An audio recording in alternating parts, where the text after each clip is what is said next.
Peace. So this is my second video in regards to insight and advice for parents and guardians who have children at home right now and how they can support their growth and development. Today I wanted to talk about the importance of physical activity and just overall optimum health.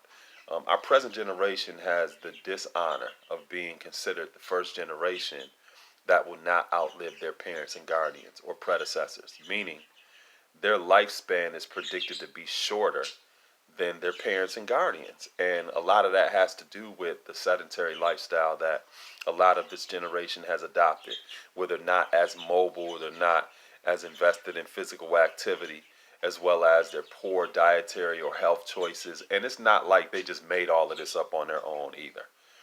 Some of these habits have been passed on to them from the prior generations, and with the growth and the development of technology, which prides itself on being more efficient and easy and effective, it has definitely created an environment that oftentimes doesn't encourage the type of human connectedness and physical activity that we've seen in prior generations, like mine, who are internet and social media immigrants. You have a generation right now who are social media and internet natives. They don't really know about a world prior to this.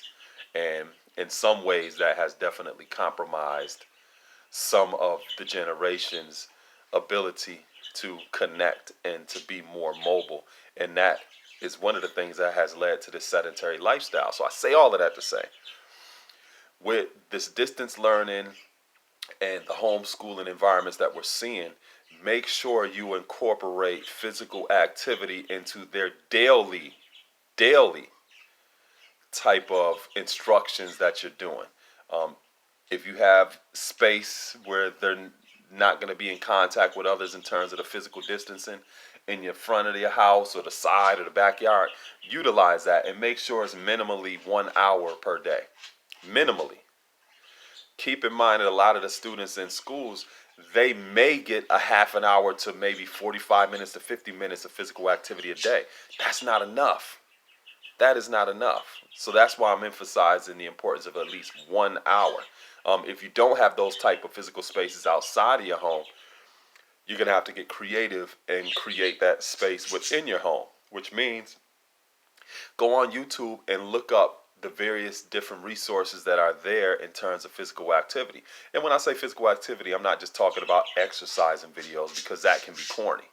Depending upon the children's age, look at resources which are developmentally appropriate. So for example, when I was teaching preschool, I would do yoga videos with my preschoolers that were developmentally appropriate for their age. So you have things like that that you can introduce your children to. Also, just fun games that allows them to be mobile, to move and to get their blood flowing and stuff.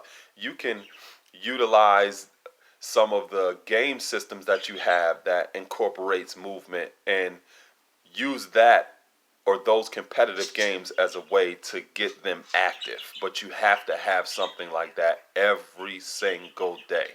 Every single day. It can be exercising videos, but think about things that are fun too. Dance videos. Utilize those kind of TikTok videos that people are putting up. You can use anything, but the goal is physical activity. Physical activity, something which distance them from a sedentary lifestyle. Keep in mind, a lot of children are sitting in school every day in these hardback chairs consistently, and they're not oftentimes getting up, moving, and getting their blood flowing and things like that, which leads me into the second point. This is your school. So even though you may be connected to your school district and you have learning packets or you're doing this distance learning online, this is still your school. So set up this classroom or your home space which is adaptable to not only your children's learning style, but also to the things that you have that are around you that makes it much more comfortable for them to learn in that environment. If you want to get up in the morning, and typically at school they may learn math first thing in the morning, hey, that's cool. That was at school. If you want to get up in the morning and do reading for a half an hour first, do that. If you want to say, you know what, yo, let's watch this National Geographic documentary or this episode for 45 minutes first. Do that. If you want to get up in the morning and help them be involved in creating a healthy snack, do that first thing in the morning. Make like some parfaits or something like that that's healthy, and have a discussion and facilitate a discussion about the importance of health and wellness that they can actually participate in. Do that. This is your classroom. Of course, incorporate the schoolwork that they're getting from their district, but you don't have to be fixed. You can make sure that it's adaptable, it's creative, it's fun.